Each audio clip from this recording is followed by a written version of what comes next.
আসসালামু আলাইকুম রহমতুল্লাহ।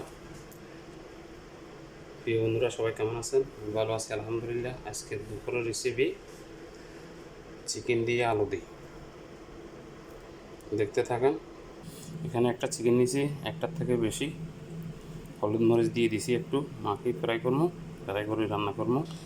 এখানে দুটা লেবু নিছি শুকনা, আর কিছু গুঁড়া মশলা নিছি, লং এলাচি, দারচিনি, তেজপাতা, গোলমরিচ।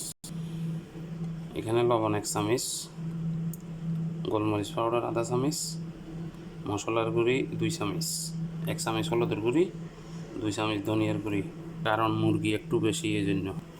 আলু, পেঁয়াজ, আলু মুরগির সাথে হবে। পেঁয়াজ, রসুন, আদা, টমেটো, কাঁচামরিচ, ধনিয়া পাতা, কারি পাতা। টমেটো পেস্ট হবে, তেতই হবে। তেল বসাই দিলাম, তেল গরম হয়ে গেছে, দিয়ে দিলাম মুরগি। ফ্রাই চালে দিলাম মশলার জন্য, মুরগি রান্না করার জন্য মশলা। এখানে মশলা বানাবো, দিয়ে দিলাম তেল, মশলাগুলো দিয়ে দিলাম পেঁয়াজ কুচি,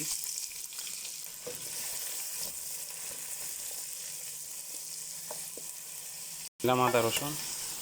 এগুলো হচ্ছে তেতই, মুরগির সাথে দিয়ে দিলাম টমেটো। অ্যাড করা মশলাগুলো দিয়ে দিছি,